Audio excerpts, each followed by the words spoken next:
Hi everybody, welcome to science class. Today we are going to see chapter 9, the living organisms, characteristics and habitats. The characteristics of living organisms you are aware of. Only thing is that you have to just recapitulate it, a quick recap of the characteristics of an individual to be living being we have to do. चलो आप आसपास देख लो, अपने आसपास बहुत सारी चीज़ें पड़ी होंगी. If you are sitting in your drawing room, then just take a look at your drawing room. You can find many things around and think of those things. How many of it can breathe? How many of them have increased in height or in width? Then how many of them takes in food? How many of them can locomote? आज का काम इतना है, आप इतना करो, okay? And just try to find out the points which I am giving you.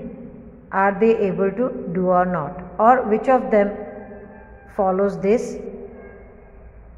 properties? Okay, पहला, living organisms can grow. They grow, then they respire, that is they breathe in, they breathe out, and the rest of the process that takes inside their broad body. They take in food, they reproduce, they respond to the changes that takes place around them. तो इतने सारे characteristics है कोई एक चीज़ को living thing कहने के लिए.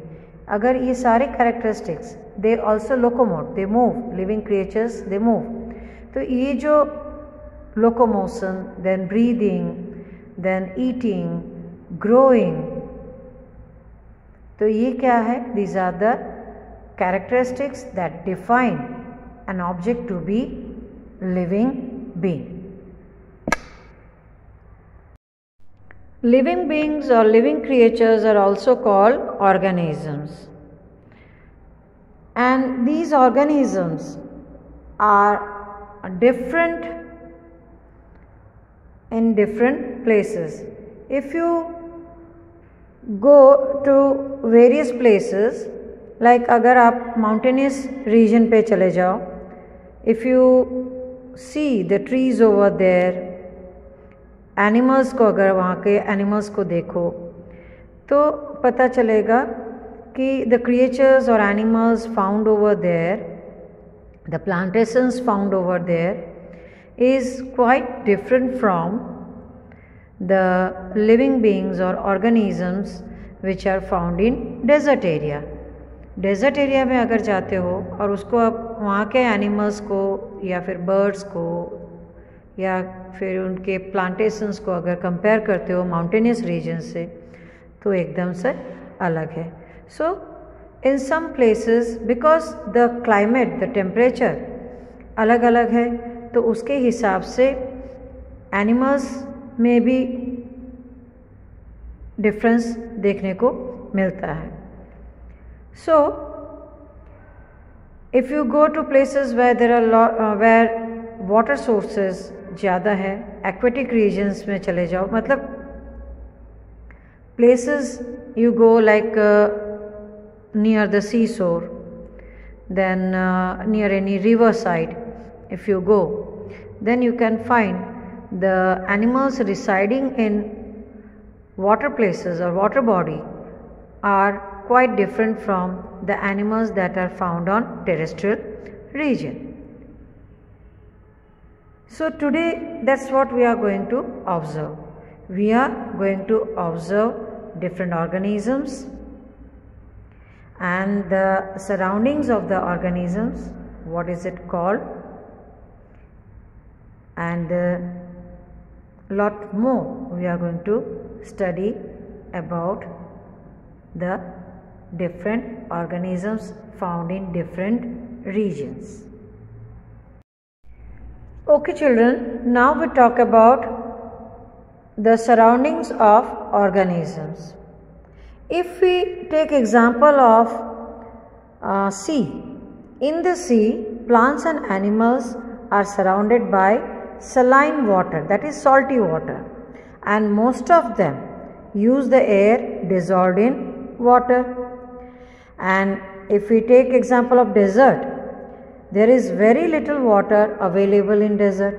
It's very hot in the daytime and very cold at night time in the desert region. The animals, plants of desert live on the desert soil and breathe air from the surrounding. You can see both the surroundings are quite different from each other. So as the animals and plants found in these two surroundings are totally different from each other. The sea and desert are very different surroundings, as I said, and we find very different kind of plants and animals in these two regions.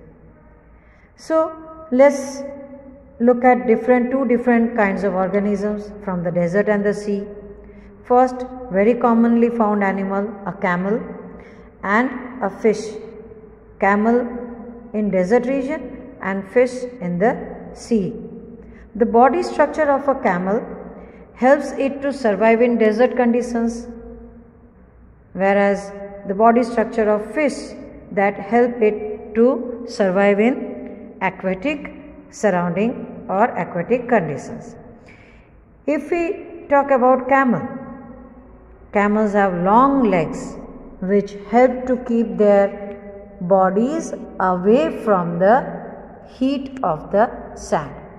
They excrete small amount of urine, their dung is dry and they do not sweat. Sweat मतलब उनको पसीना नहीं आता, वो कम urinate करते हैं, पेशाब कम करते हैं और उनका जो डंग होता है, जो एक्सक्रीट करते हैं वो बहुत ही ड्राई होता है. This shows that they transpirate less amount of water from their body.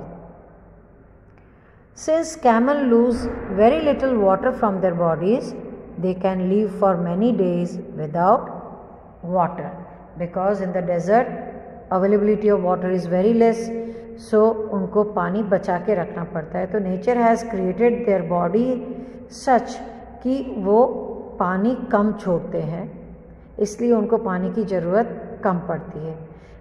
एक टाइम में ज़्यादा पानी वो पी लेते हैं और फिर लंबे समय तक बिना पानी के वो रह पाते हैं. Right, whereas fish totally opposite, उनको पानी में ही रहना होता है. तो let's look at the different kinds of fish. Some of these are shown in the figure 9.3. Here you can see the picture camel, the figure of a camel with long neck, long legs, and here you can see picture of fish, different fish, and it's actually a view of aquarium, and where you can see different types of fish. So look at the structure of fish and look at the structure of camel. Here the fish, they do not have leg. Instead what they have fins and tails. You can see here tail, these are the fins, and their body structure is streamlined so that they can penetrate through water, they can swim smoothly in the water, and they have scales on their body that protects their thin skin by not getting wet, because they have to remain in water for a long time, because if they come out of the water they die, they cannot survive without water. These scales protect the fish and also help in easy movement through water.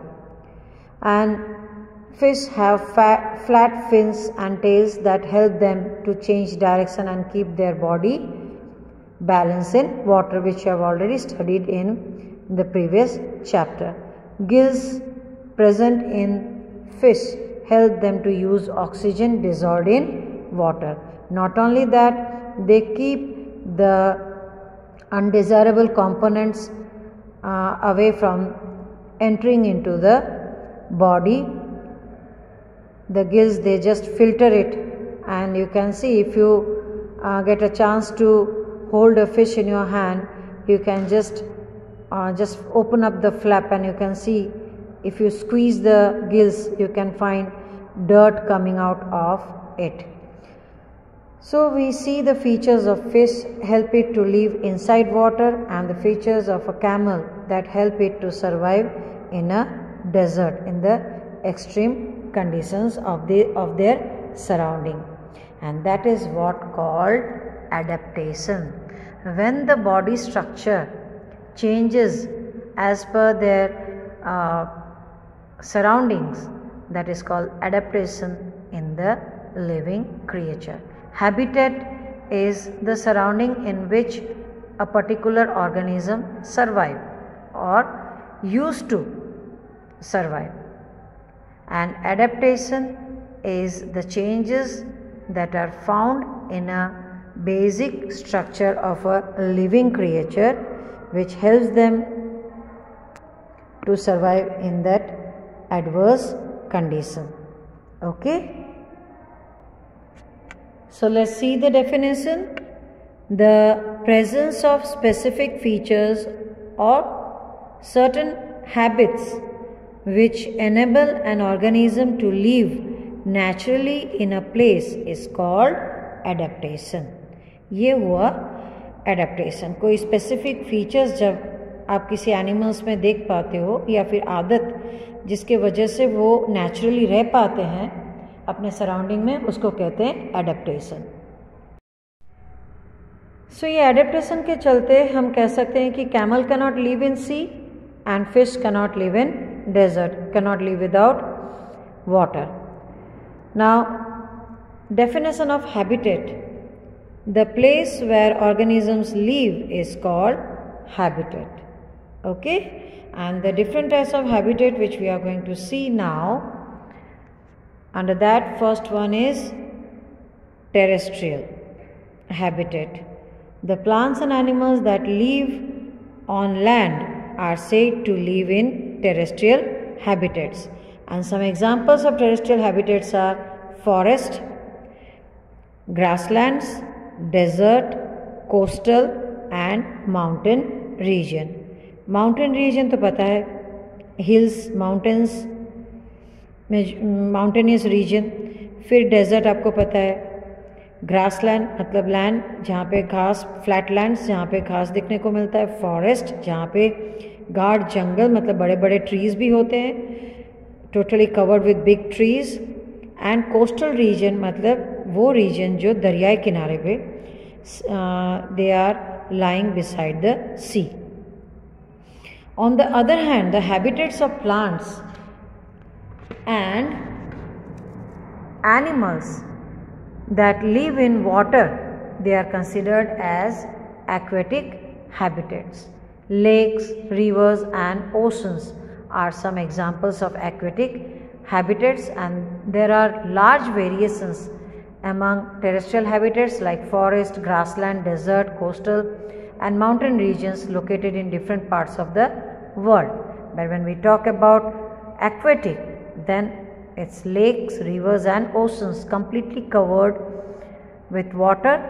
They are water bodies, and the organisms, both plants and animals living in habitat, are its biotic components. जो plants and animals living in जिस habitat में ये organisms रहते हैं तो वो क्या कहते हैं, biotic components कहते हैं. And the non-living things, जो living things such as rocks, soil, air and water जो habitat में दिखाया जाता है, पाया जाता है, उसको कहते हैं abiotic components. Non living things found in the habitat, they are abiotic components, and जो लिविंग क्रिएचर्स सराउंडिंग्स में मिलते हैं उनको कहते हैं biotic components. So two different types of components, biotic and abiotic components. Okay, अब चलते हैं a journey through different habitats. Will just cover up different habitats and the animals found in different plants and animals found in different habitats we are going to cover up in our next video.